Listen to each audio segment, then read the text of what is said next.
A big win in the Big House, Michigan. Really just smothers Washington. It was obviously close early. It was 7-7 at half, but Bryce Underwood and the group were able to really turn it on in the second half. Jordan Marshall is becoming one of my favorite players in college football to watch. David Cohn, former Michigan quarterback, Blaine Crain, former Western State Colorado wide receiver. And David, we just got to start with you, man. I mean, I know obviously you're locked into a lot of it, but you were definitely locked into this one. I tell you what, every week Bryce Underwood makes a throw that just makes me go, wow. But if you're a Michigan fan, how can you not be excited about the youth movement right now and what is coming in the future? Jordan Marshall, redshirt freshman. Justice Haynes didn't play today, young player. Bryce Underwood, true freshman. Andrew Marsh. The future, Andrew Marsh is a superstar in the making, man. I'm telling you, man. And another thing, I wouldn't throw the ball to Samaj. What's crazy is Samaje Morgan can't catch, but I believe he's also your punt returner. But we're throwing him arrow routes in the flat on 4th and 1. But that's a different thing. Here's the thing, it was wide open. It was wide open, but if you can't catch, it doesn't matter. But having said all that, it's a high-class problem when you win 24-7, and Michigan moves on 5-2 now overall, 3-1 in the Big Ten. And I thought, David, just before you take it over, I think it shows a lot of mental toughness as a football team with the injuries that you saw in this game for Michigan that seemed like was happening every other play and at important positions, including, I think, left tackle, right? 100. I think it was right tackle, but 100%. Right and you're starting 2 tight ends out, and you're already the youngest team in the Big Ten, who got absolutely bullied a week ago in Los Angeles by USC, to respond like this. Guys, this is a very impressive win against an impressive football team, and for the defense particularly to respond like that and hold Damon Williams, who, Jake, I mean, you agree is one of the most electrifying players in this country, to hold them to 7 points, to turn him over 3 times.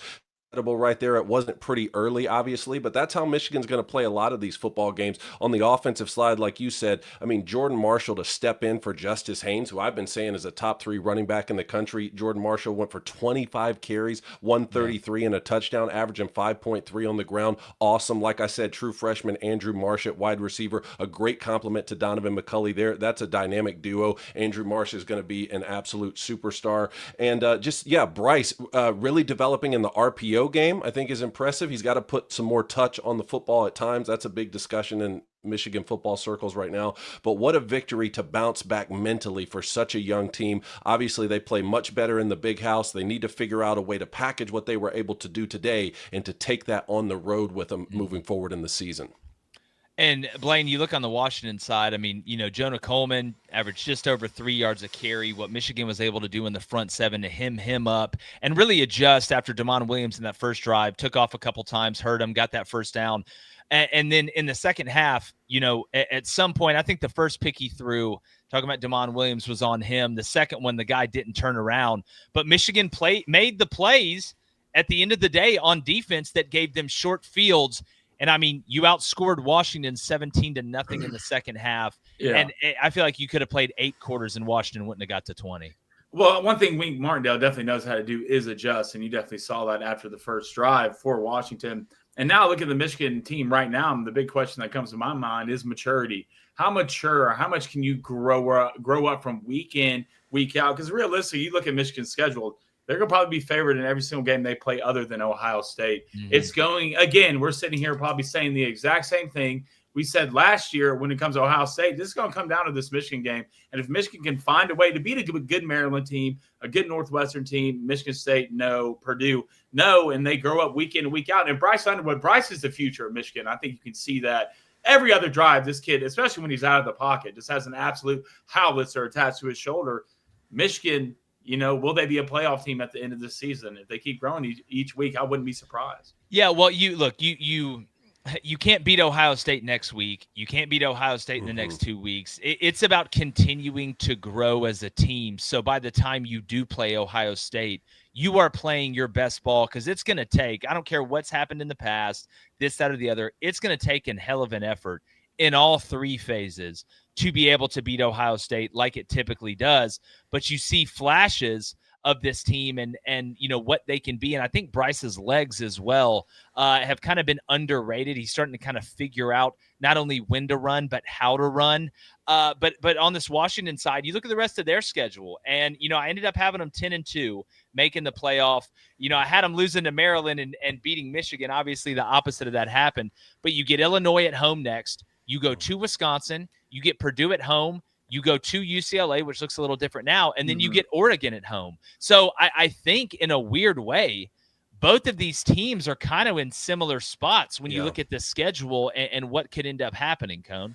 Yeah, no doubt. That's why I was using the phrase litmus test for both of these programs. Yeah. And certainly the season is not over for Washington. And remember, for Michigan, it was a year ago losing at Washington where things started to unravel there in the middle of the season. And people forget about that a lot because you go on to beat the Buckeyes and you beat Alabama, and in between all that you signed Bryce Underwood, but that middle stretch there was really rough. So not only is this win for Michigan impressive against Washington, but to do it after bouncing back from a West Coast loss that kind of unraveled them a year ago, that's what's most impressive to me. Again, both your losses are on the road. Oklahoma's a good football team. I think USC's a good football team. The question that Blaine brought up I think is accurate. How good is this Michigan team? How mature is this young Michigan team, and can they continue to keep rolling and get better and better? Because if they can improve over the next 4 and 5 weeks, all of a sudden you could have another exciting showdown against the Buckeyes where you do have a 4-game win streak, and you'll take that psychology into that game as well.